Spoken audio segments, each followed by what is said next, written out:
Welcome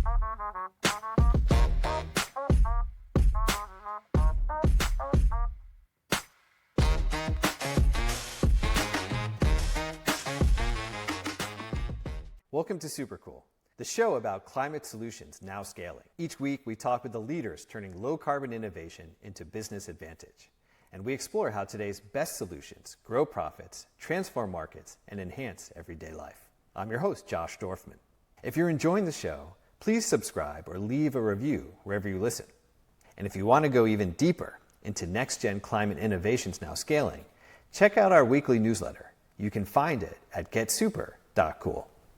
How often do you hear a publicly traded company touting that they love carbon, or say they are all in on carbon, or announce they'll be carbon negative by 2040 without relying on offsets or buying carbon credits? The answer, of course, is never. No public company has the guts or the game plan to take that stand. And that is true, except for one, Interface. The company makes premium carpet tile and resilient flooring, high design, high performance, and high sustainability. Just about anyone who's received an MBA over the past decade and taken a sustainability course will know the phrase spear in the chest moment. It's one of the few unifying phrases within the sustainability profession, and the CEO who described it was one of the least likely figures to become a founding father of the modern sustainability movement. Ray Anderson ran a carpet tile company in Georgia, a 20-year-old business in a legacy industry built on petroleum-based inputs. No one thought the tip of the spear would come from a flooring manufacturer tied to oil-dependent materials. Yet it started when a customer asked Ray what Interface was doing about sustainability in the 1990s. He didn't have an answer, and somehow, days later, Paul Hawken's book, The Ecology of Commerce, landed on his desk. Reading it, Ray described that experience as a spear in the chest. From that moment on, Interface committed to becoming not just a profitable enterprise, but a sustainability pioneer. Today, the company trades on the New York Stock Exchange, and as of this episode, Wednesday, August 20th, 2025, the company has a $1.5 billion market cap and does $1.3 billion in annual revenue. I first encountered the company 2 decades ago in Atlanta when the International Furnishings and Design Association asked me to keynote its annual conference. My talk was probably fine, but when I sat down and the president of Interface stood up and spoke about his company's mission, their collective why, I was awestruck, and I've been a fan ever since. Today, I'm joined by Liz Minne. She brings us up to speed on the company's climate strategy called All In on Carbon. It's the plan to pursue becoming carbon negative by 2040. Not carbon neutral, not do no harm, but a mission to be a mighty force for reversing global warming. A few things jump out from this conversation. First, Interface is all about data. You have to be able to measure it so you can manage it, and that goes for how the company holds itself accountable and drives toward its climate targets. Second is the company's supplier engagement. Interface can't achieve its world-changing ambitions alone. It needs its Tier 1 suppliers, and their suppliers to come along with it. And they're really good at managing that process. Third is the company's culture. And this might be Interface's ultimate superhero capability when it comes to pursuing profits and planet. You don't join Interface by accident and then discover its bold climate mission. You apply because it matters to you. And that holds across geographies for the 3,000 plus employees who work there. Many have been with the company for decades, and that esprit de corps is what enables Interface to be truly all in. In the broader context, Interface demonstrates even more than how to manufacture carbon negative products. They are the proof that our system is capable of prioritizing capital and climate, that the future can be beautiful and restorative, high impact and low carbon. Here's my conversation with Liz Minne.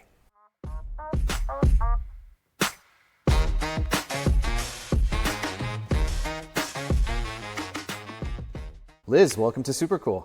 Thanks for having me, Josh. I have been a fan of Interface probably since the time that I started learning about sustainability, especially from a business point of view, what companies can do. That goes back over 2 decades, and have had the opportunity over that time to talk to different executives and follow the journey. The way Interface communicates about sustainability and climate action. Even that pushes the needle. The actions move the needle. So just take us back a little bit. Tell us about your journey through Interface. Give us the brief background of where the company's been. I'm really excited to talk about where you are and where you're going. But yeah, we'd just love to hear a little bit about you and your role. Yeah, and I, to be fair, have been a fan of Interface since I've known about Interface too. So excited to join a fellow fan. A little bit of background on Interface first. We've been at sustainability for over 30 years now, which is truly incredible. If you don't know the full story of Interface, I'll just give a quick snippet. Our founder and CEO, Ray Anderson, had an epiphany back in the mid 90s, which is kind of crazy when you think about it. Not a lot of people were talking about sustainability then. But it started with a customer, and a customer said, "What are you doing for sustainability?" And at the time, we didn't really have a good answer. But Ray wanted to figure out, how do we please this customer and what can we be doing? At a similar time, a book landed on his desk by Paul Hawken. He got into reading it in preparation for a meeting, and there was a chapter on the death of birth, and it sort of struck him, as he said, like a spear in the chest, that from this moment forward, he had a new vision for what Interface needed to do, and it was to continue to be a strong business, but to do it in the most sustainable way that we can. So that really pivoted our journey from, I would say, a heavily petroleum-based product. That's the starting point, right? How do we make that more sustainable? And how do we share our story so that others can join us on this path? So that's a lot of the history of who we are at Interface, and a little bit about myself. Like I said, I've been watching the journey. I was actually a polymer and fiber engineer major at Georgia Tech, which is where Ray Anderson went. And in that very niche subject, I learned a lot about polymers and how to make them. But I had my own epiphany. I did a study abroad in France and learned about sustainable engineering and sort of said, oh my gosh, this can be a career. People do this. I got my master's and PhD in environmental engineering, and then figured out how to make my way into corporate sustainability. End goal, working at a place like Interface, and it just so happens Interface is the place I am. So super excited to be here. I've been here about 4 years, but like I said, and like you said, following the journey over time. A few things to unpack there. One, where did you study in France? Just curious. Oh, yeah. So I did the study abroad program, Georgia Tech Lorraine. So it was a Georgia Tech campus in Metz, which is pretty close to Luxembourg. Oh, cool. Yeah. I was in Lyon back in the day. Wonderful. Yeah, and it must be nice too. It's an interesting program because it sounds like, I'm guessing from what you're describing, if you're in Metz, if you're near Luxembourg, really if you're outside of Paris, you're probably getting a much more immersive, culturally French experience. Sure. Just from an international kind of cross-cultural perspective, has that influenced how you look at the world or your career path in any way? Absolutely. I have always loved travel and experiencing other cultures. I myself am a military brat, so I actually had lived abroad growing up. We lived in Germany for several years, and that influenced myself and my family. We thought a lot more about how do we reduce our waste. Like, we had those reusable shopping bags in the 90s when nobody else did, you know what I mean? That approach to making sure you're limiting what you take in and taking care of things through their whole life definitely influenced where I am now. Yeah, I could see that. I also actually studied in France outside of Geneva when I was in grad school getting my MBA, and I was dating a girl from Germany who lived in Frankfurt, and I remember visiting her family, and they were taking out the trash, and it was like the tiniest amount of trash, at least from an American perspective. It was like, how is that even possible that that's the only trash, right? So it's culturally so different, and I could see how that has an influence. To bring it back to Interface, when you mention Ray in the 1990s and the spear in the chest moment, which is really probably for sustainability professionals, I would say, whether you're in a startup or you're in a larger company or you've gone through an MBA program and we're in net impact or something, everybody knows and has heard that phrase. It's probably like one of the most famous phrases in sustainability, a spear in the chest moment in the 1990s. Again, it's like part of the reason why I'm just so thrilled to talk to you and hear the latest update on Interface. But also, I think what's so interesting is this is an industry, if we're talking about carpet or flooring, rugs, etc., that really does have roots in Georgia, around Atlanta. There are Mohawks down there, right? Like, so this is a southern industry, a traditionally conservative industry, relatively speaking, a traditionally conservative part of the country. I think like all of that makes it so much more powerful, probably, the transformation that Interface has gone on for 30 years. And like you said, if you say, okay, the 1990s, geez, it seems so long ago this happened. But in reality, it's like, okay, it's 3 decades, it's 30 years. In the grand scheme of things, it's a relatively short band of time, yet it still puts Interface in this position of being such a pioneer. From the early days, you know, right, you would say, oh, there was Whole Foods, there was Patagonia, there was Interface. But to stay on that journey and to keep pushing that journey, which is what we're going to talk about today, I think is so fascinating. I've got a bunch of things to ask you, but do you want to react to any of that before I just dive into everything that I want to get to?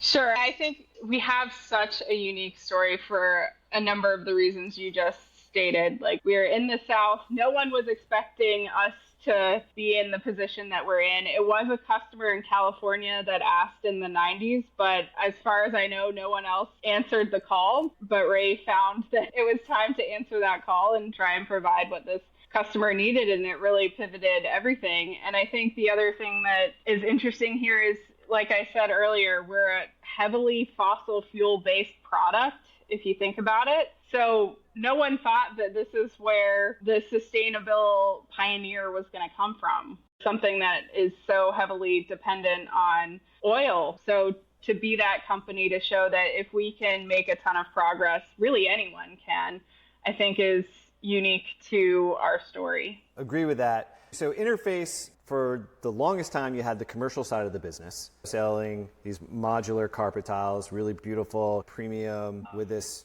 awesome sustainability story baked in, which we'll get to. Then, I think it goes back a couple decades now, you launched Floor. Starting to move residential, I read this term, Resomercial or something, that it's like residential. It was describing Interface and your modular tiles, because it's like residential sort of bleeding into commercial, because there is this very warm feeling, and they are so flexible in the types of spaces that they can be in. Right. And I think especially with everything relating to return to office and how do you make the spaces that you work in as welcoming as possible, a lot of those Floor products do a really great job of bridging that gap so that it feels warm and welcoming in whatever space you're in. Okay, and so for listeners, and I'm sure a lot of our listeners have done it, but if you're on the Floor site, you'll see it's just woven into how the company presents its product. Like, you have these beautiful images, these beautiful products, and woven into the story is, hey, these tiles are also washable, so that extends the life of the product.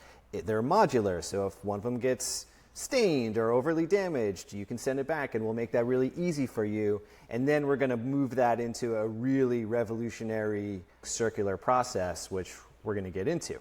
I remember, it probably goes back half a decade ago, hearing Interface coming out and saying, hey, we love carbon. And it was like, whoa, that's right. Okay, like, tell me more. And it was really, I think, meant to grab your attention. Yeah, what does this very mean? provocative. What are we operationalizing? And now it's evolved to a strategy that says we're all in on carbon, which again is like, okay, what does that mean? That's a hook. That grabs my attention too. Talk us through what it means for Interface in your role and what the organization is doing, operationalizing this view around these big goals, 2040, getting to carbon negative. Like, talk us through the program. We did make that announcement that we were all in on carbon last April. So we've been working on that strategy in the background for a long time and finally got to announce it. I think what this strategy does for us is it really focuses our efforts. So we are focused on how we avoid, reduce, and store carbon throughout our entire value chain, whether it be our operations, with our supply chain, or even with our customers, and then inspiring others along the way. The reason it was the right moment for us to make this pivot is we had come out with carbon negative carpet tiles, And that showed us that we could be carbon negative without the need for offsets. Once we knew that we didn't need offsets to move towards these big ambitious goals of science-based targets and carbon negative by 2040 as a business, that was revolutionary for us and meant that we should really accelerate those activities that help us get to carbon negative rather than continue to invest in the offset market. So what does it mean to say that this is a carbon negative tile? We measure that through our life cycle assessment process, and we get it third-party validated. What we're looking at for carbon negative is what's considered cradle to gate. So it's all of the raw materials that go into our product. It's the transportation of those raw materials to our site to manufacture. It's the manufacturing process, and that's cradle to gate. The benefit of working on this for a long time is we've reduced our emissions across so many of those pieces already. Renewable energy sourcing for our operations is a huge part of that. Making sure we're working with suppliers on how we get as low carbon as we can on materials. A lot of that is, are there recycled materials we can use? How do we use as few materials as possible? So thinking about the design in that way. And then we've looked to bio-based materials to really get us to carbon negative. When you think about natural materials that are sequestering carbon, some of those materials we can use as raw materials for our products, take them in and store them within our products so that we can get to carbon negative and do that without the need for offsets along the way. Wow. This is something I have familiarity with. I'm not sure if I mentioned it in our pre-call, but I had started this company called Planted. We're up in North Carolina, and we grow grass, this perennial grass, kind of like bamboo, for the same reason. Right. It'll absorb the carbon as it grows, and it grows so fast that it outperforms trees in that regard as a carbon absorber, let's say. And then we put that into building materials or whatever else we're making and run that same analysis and really do everything we can to see if we can get to carbon negativity, electric factory, trying to get to renewables, right, all that stuff. That's essentially the playbook. And so for our listeners, when you say cradle, that's from the origination of the material? Is that what you mean by cradle? Yes. You're going to work with suppliers to get these types of materials, have bio-based materials that are storing carbon, so that's how you get to the negativity, and then you have to run the most efficient manufacturing you possibly can. That's right. Okay. In terms of the factory, you move to renewables. Are there things happening on the factory floor that are also unique in that regard? We are always trying to get more and more efficient as a business because I think that has the dual effect of, sure, you use less energy, but you also pay less, right? So that's the double win there. And we're willing to invest in those technologies. Cool. Because the question comes up when people are asking me too, and it's like, look, you just got to get really efficient. You got to move to renewables. You want to be operating as electric as possible, and then you got to think about what materials are you running through your system. Let's talk about your materials. I know you've done some work really pioneering some materials you use that create an opportunity for other industries to use as well. Can you talk about that? One of the best examples we have is back in the day, Ray went to some of our top key suppliers of yarn, and we had identified that yarn was the biggest part of our impact. So that was a great place to start. And he said, this is a virgin petrochemical. Is there a way we can get this recycled? How do we move towards that? There are a few that said, haha, that's very funny. I don't think that's happening, sir. But there were a couple that took it seriously. And one of our long-term suppliers who's been a partner for decades, Aquafil, they really took it on and invested in how they could create recycled nylon for us. That's huge because it has significantly reduced our impact. They've been a great partner throughout this process, but it also has had this ripple effect well beyond our borders. Our competitors are using it. We're not gatekeeping this material. Others can use it, but also when you think about the fashion industry, they've really taken to this as well. So, you've got your Stella McCartney and your Prada and your Adidas that are also using this Econil fiber that was really thought up between Ray and our partners at Aquafil. Yeah, that's so cool. I remember a number of years ago seeing Prada come out with this line that was like, oh, it's our re-nylon, and it was Econil, which I thought was really fascinating.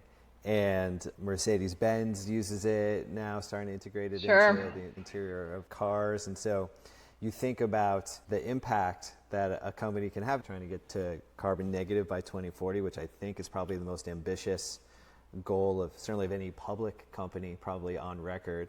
And as a public company, you're a big company, you're a billion-dollar plus revenue company, but it's not the biggest company. And so Sure. how you extend your impact, right? How you actually have that impact far beyond carpet tiles with something like a partnership with a supplier. I'm guessing that's a point of pride to do things like that within the company. Yes, absolutely. We can't solve the climate crisis ourselves, but we can hopefully do big actions with our suppliers and inspire others by sharing our journey so that they can do similar things. In addition to what you're doing with EcoNil, you've also done this with another key part of the carpet tile. Our Sequest backing is our carbon negative backing. So any of the carpets that we make on a Sequest backing have a much lower footprint. And then if we pair certain top faces with our Sequest Bio X backing, then we get to carbon negative across the entire carpet tile. And I think what's interesting is when we launched this back in 2020, we had 3 styles that you could do this on. It was called Embodied Beauty, and we still have those styles.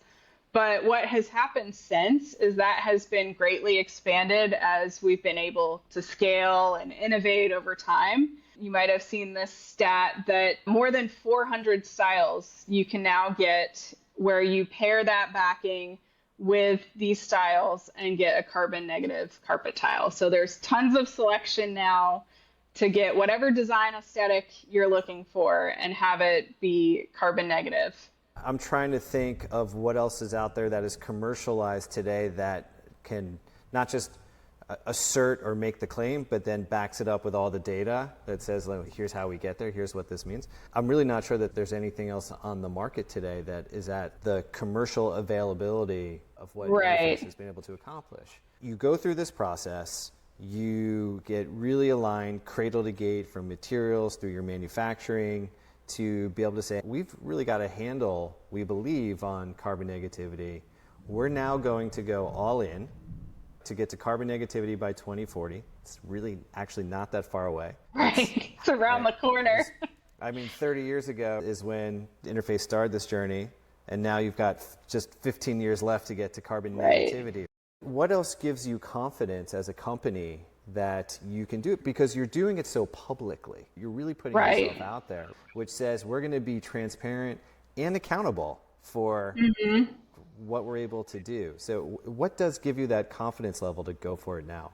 What really helps is we're already seeing the success. So we announced our science-based targets for 2030. That baseline for us is 2019. Sure, we had done a ton of stuff in the past, and if we had set an earlier baseline, then we would have gotten a lot of credit for that. But we know we have to keep pushing. So we set that baseline in 2019. We're now halfway to our 2030 goal. And what's really giving me confidence is we are more than halfway towards each of those goals. So we have a scope 1 goal, a scope 2 goal. So those are really our operational goals to reduce by 50%. And we are over 25% in both of those cases. The most important goal for us, where most of our impact lies, is in everything else, right, beyond our borders, because we've done so much to reduce our scope 1 and 2. So our supply chain, our purchased goods and services, is really a very big part of what's left. It's about 50% of our overall impact, and that's working with suppliers. And we set a goal to reduce that by 50%, and we are now at 42% as of our 2024 data. So we've made huge reductions towards that 50% mark. And I think that just shows the level of innovation that we have across the business, the investment the people here have to work on this ambitious goal, to work for this ambitious company, and also the great partners we have in our supply chain to help work similarly in delivering what we need in order to deliver on those goals. Let's drill into that supplier piece. We talked about Aquafil.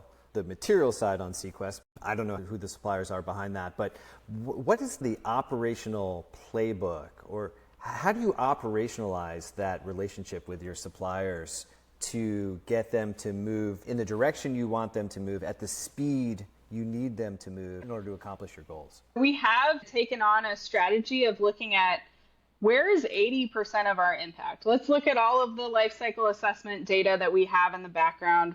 Where is that top 80% of our impact coming from our suppliers? And it turns out it's a couple dozen suppliers. So we're really focused on how do we work with those key suppliers, really build relationships with those suppliers and their sustainability and innovation teams so that we can collaborate.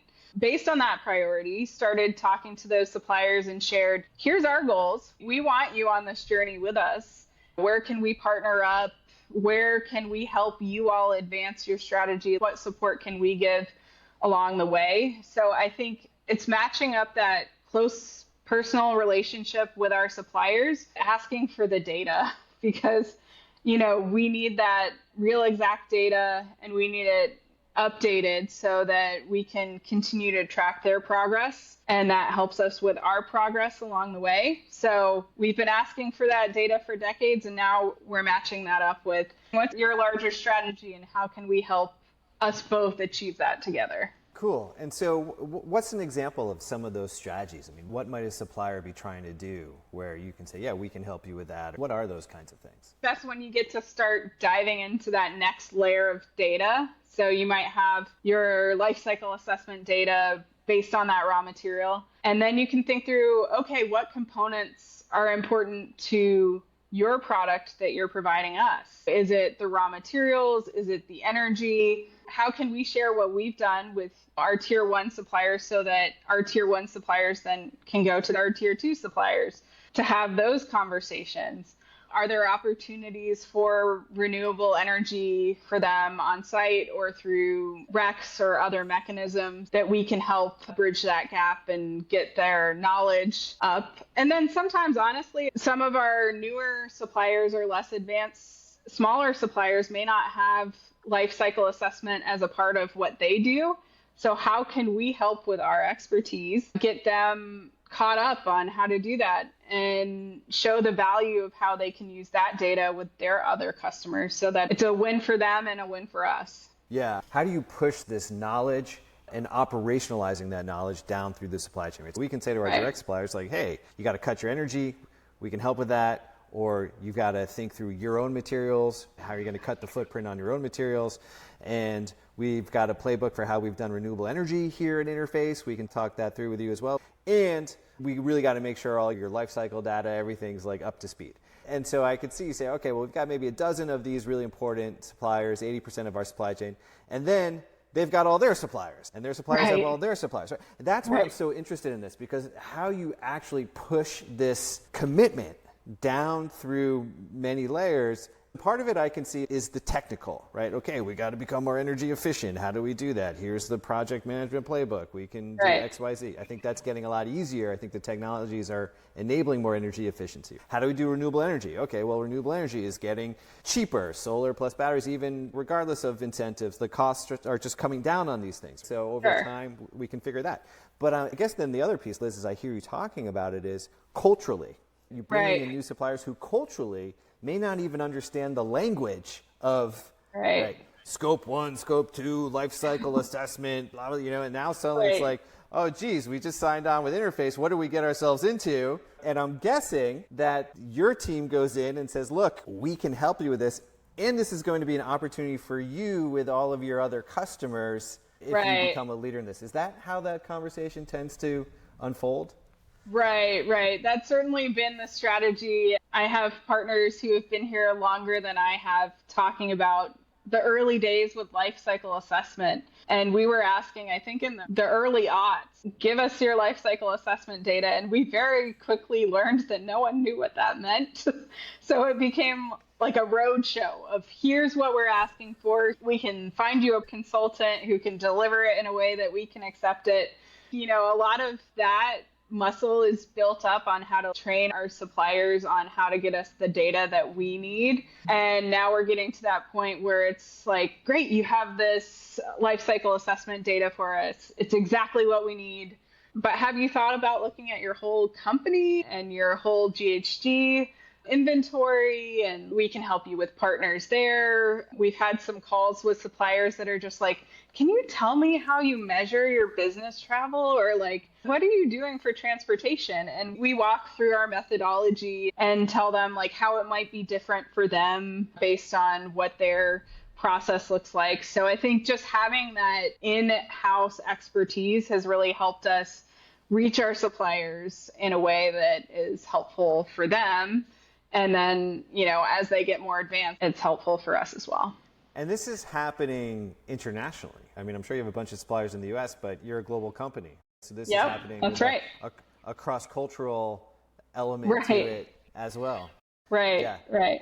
We manufacture in 6 locations around the globe and have suppliers certainly globally. I appreciate you walking me through that. Yeah, I find that endlessly fascinating because you're all individual companies, but it's like one mission, right? You can't really get to your mission unless this cascades through a whole series of suppliers. And sometimes those suppliers can get, very specialized and probably pretty small. I mean, if you look at the grand web of everything that ladders up to your company. Okay, so that's the external. What about internal?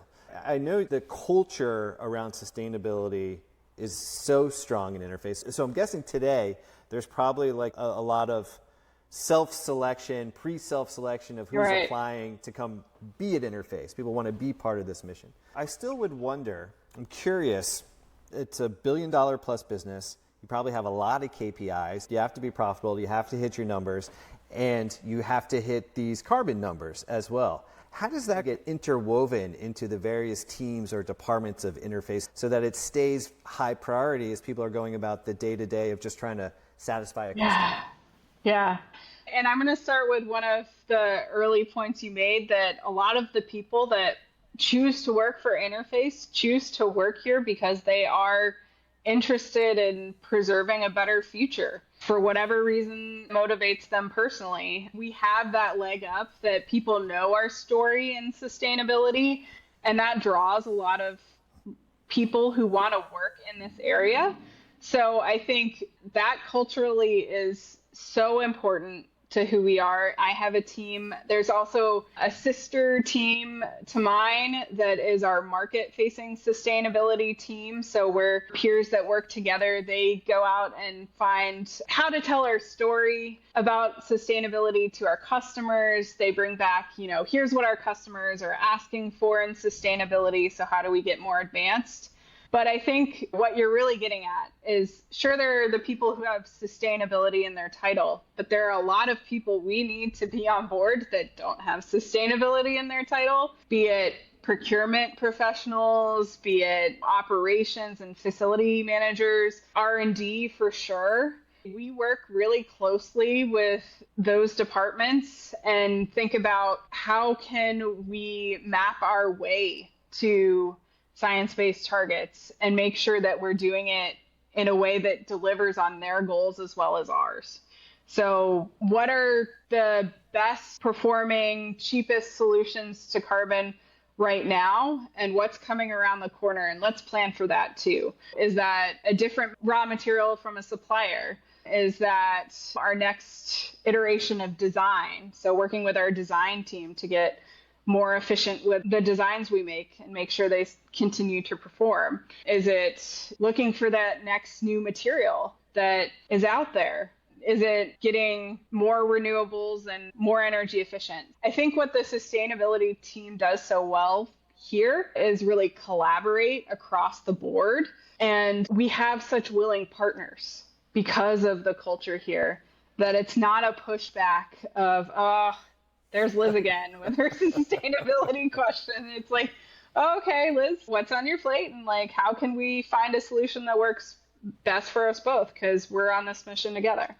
As much as you're trying to inspire industries to follow suit, companies in your industry, competitors to follow suit, whomever, as I'm hearing you talk about it, I just wonder if there is a bit of a moat around what is perhaps a competitive advantage for Interface because of that culture and that history and that shared understanding and who wants to come in and be part of Interface. Like, I spent some time working at Amazon, and we just had them on the show too. And when I look at, particularly Amazon, I would say, people have been there for now going on decades. If you're a fit, you're a fit, and you tend to stay. And that like cohesion, the learning always just stays in the company, doesn't leave. I feel like it's such an unsung competitive advantage. And I wonder for Interface too, it's like, yeah, we want everyone to do this. We're giving you the playbook. But at the same time, if you come into a design meeting, or you're going into the R&D room, they're not like, oh, geez, really? Seriously? Sustainability again? But they're like, yeah, this is a win. What do we need to do here, right? You have the cultural buy-in. I guess maybe that's ultimately what I'm trying to get at. And we definitely have that. When I first joined Interface, I was astounded by the number of people who were like, oh yeah, I've been here for 20 years. Oh yeah, I've been here for 40 years. So many people who have really found their place here, and that is absolutely a huge advantage. We have so much knowledge and so much culture built around that over the decades that it's inspiring to work at a place where so many people want to spend their careers here and really invest in this. You mentioned you have an externally facing sustainability market team. Do you see sustainability as a business growth driver? Does it give your company an edge?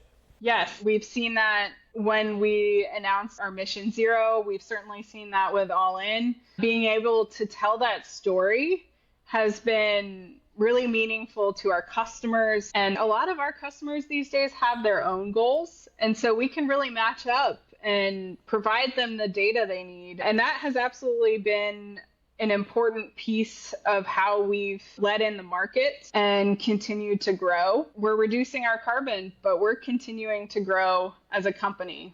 That's the most you can ask for, especially as a publicly traded company. That puts us in a really great position. Absolutely. And when you say your customers, they have their own goals, are we talking about the big architectural firms? When you say the customers, sure. Give us a sense of that. Yeah, so I mean, there are certainly A&D firms, architecture and design firms, and we also have plenty of big end-use customers.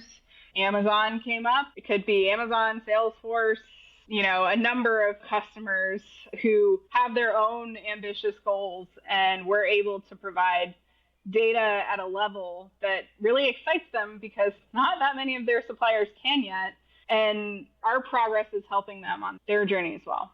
I see it. So there is the residential side, the quote-unquote Resomercial, which is some word that I probably should stop saying. But when you think about a Salesforce, or an Amazon, you're probably talking about outfitting hundreds of thousands of square feet at a time, right? Just this massive scale of what that looks like. Yeah, exactly.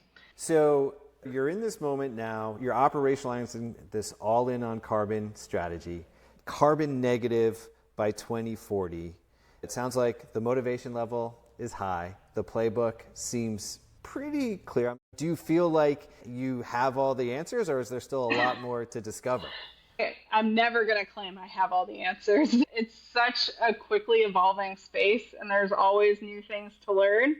I think we have a really great playbook to get us to our science-based targets by 2030. I think that getting to 2040, we feel confident that we're going to be able to make really great inroads there, but there are still questions we have to figure out to somehow get our entire business to carbon negative without offsets is going to be a huge task and a lot of work. No doubt. And just on that piece, Liz, because I know we actually didn't really touch on it, but just to probe it for a second. So you said 2040, no offsets. And the prevailing view, as I understand it, across, let's say, the business world, or maybe even governments as well, is like, we can decarbonize X percent by renewables, we can decarbonize X percent by efficiency, right? We can take all this carbon out of our system, but there's still going to be a gap, and we'll just use offsets to take care of the rest. And that seems to be a prevailing, conventionally accepted view in the business world and the piece that focuses on sustainability today. But you've taken, or Interface has taken, a very different approach and has a very different perspective. Can you just unpack that for us? Sure. We are looking at our entire scope of emissions, and we're trying to figure out across the board how we reduce all of those as much as possible, and wherever we can get those to negative. A lot of that has to do with the products. I know we've talked a ton about products today, but if you zoom out and look at our entire impacts, it's like, I want to say 85+%, depending on the year, of our impacts live in our products. So that's really the bulk, even though we've done a ton to reduce that over time. For example, our European operations for carpet tile is fully switched over to that carbon negative backing, which is outstanding. In the Americas, we have that carbon negative backing, but we also have some other options. So how do we continue to scale that up in our largest market? And I think one thing we haven't touched on yet, but is super exciting, we also sell our Nora rubber products. So it's a rubber flooring. Earlier this year in January, we actually showed a prototype of getting our rubber products to carbon negative. And our rubber products are a more carbon intense product. So that took even more work, and we've been at it a lot less time. Interface acquired Nora in 2018, I believe. Taking what we learned from the Interface carpet tile journey to get that carpet tile to carbon negative, bringing that over to the Nora brand and sharing those findings, and then getting the rubber flooring to a point where we now have a prototype of carbon negative rubber flooring, and we're hoping to get that to scale sooner rather than later. So that's another exciting place where if we can get more and more of our products and more of them at scale globally to carbon negative, then that really helps the overall picture. Because sure, we're going to have some places where we're going to continue to have some emissions, but if we can compensate by making our products so carbon negative globally, then that's how we see our future to get to carbon negative by 2040. I love it. I actually was just reading about, I think it was Goodyear, and the Fast Company, most innovative company or something, for what they're trying to do around tires for electric vehicles, because there's more weight, and they're trying to make it as sustainable as possible. And the thing that jumped out at me when I was reading that was they're saying, in this rubber tire, there's like all these chemicals and all this stuff in there that I had no idea, right? How complex. Right. You talk about supply chains, all the stuff that's in there. When you think, it's just rubber, how hard can that be? But then you're actually like, oh my gosh, look, they got to do this.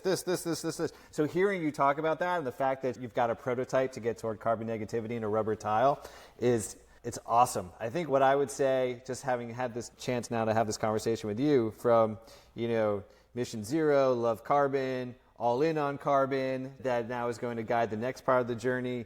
It's so inspiring. It's so exciting. I'm also sort of thinking like, I wonder what the next thing's going to be in like 5 years. What's there beyond All In on Carbon, sure. Which I'm not, right? Like, I don't know. I'm sure I'll be thinking about like 3 a.m. I'll have some ideas and I'll just keep them to myself. But really, I just want to say thank you for coming on, for sharing all this information with us, the journey that you're on. I continue to find it incredibly inspiring, and I'm really excited for you and your team and the company. Thank you so much for having me on. A great conversation, and hopefully it inspires others to follow our playbook and join us on our journey and their own journey. Thanks so much for listening to my conversation with Liz. If you enjoyed it and appreciate the perspective Supercool brings to the business and climate conversation, please take a moment to subscribe and leave us a review. It's the best way you can help us reach new audiences who would benefit from these conversations too. See you next time.